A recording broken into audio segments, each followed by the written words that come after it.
நன்றி. இன்றைய தினம் வரவு செலவு திட்ட உரையிலே உண்மையாகவே நேற்றைய தினம் நான் வாக்களித்திருந்தது எதிராக. போன வருடம் நான் இவர்களுக்கு சார்பாக வாக்களித்திருந்தேன், உங்களுக்கு தெரியும்.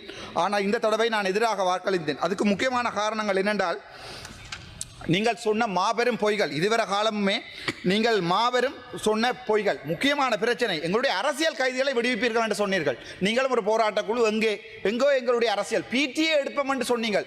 பயங்கரவாத தடை சட்டத்தை எடுப்போம் என்று சொன்னீர்கள். எங்கே எங்களுடைய பயங்கரவாத தடை சட்டம்? இப்போ என்னுடைய கவலை என்னென்றால், மாகாண சபை எலெக்ஷனை வைக்கிறேன் என்று சொல்லியிருக்கிறீர்கள்.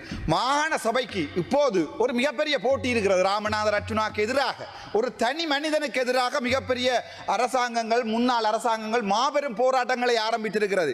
சரி, அதில் தான் எங்களுடைய மதிப்புக்குரிய நீதிபதி இளஞ்செழியன் அவர்களை நானும் நம்பினேன், என்னுடைய சமூகமும் நம்பியது. ஆனால் காலம் போக போகத்தான் தெரியுது. 96ஆம் ஆண்டு செம்மணி, எந்த செம்மணியை நீங்கள் தோண்டிவிட்டு, எந்த செம்மணியை இப்போது மூடிவிட்டு மழை காலங்களிலே நீங்கள் அவற்றை மூடி வைத்திருக்கிறீங்களோ அதே செம்மணியை 96ஆம் ஆண்டு இளஞ்செழியன் அவர்களால் தோண்டி இருக்க முடியும். ஆனால் ஜிஎல் பிரிசனுடைய மாணவன், ஜிஜி பொன்னம்பலத்தினுடைய மாணவன், மஹிந்த ராஜபக்சனுடைய சந்திரிகாவினுடைய தோழன் என்ன செய்தார் என்றால், புல்டோசர் மண் போட்டு மூடினாராம். நான் அரசியலுக்கு வந்து இப்போதுதான் எனக்கு தெரியும்.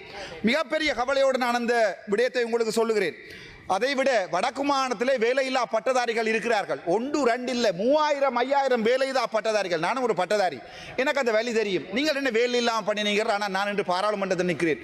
3000 பேருக்கும் பாராளுமன்றம் வர முடியாது. அவர்களுடைய வாழ்க்கை, அவர்களுடைய கனவு, அவர்கள் கேம்பஸிலே படிக்கும் போது ஒரு நாள் நான் வேலைக்கு போவேன் என்ற ஒரு ஆசையில் தான் அவர்கள் படித்திருப்பார்கள். ஆனால் அந்த வேலையில்லா பட்டதாரிகளுக்கு இன்று வரை ஒரு வேலை கொடுக்கவில்லை நீங்கள்.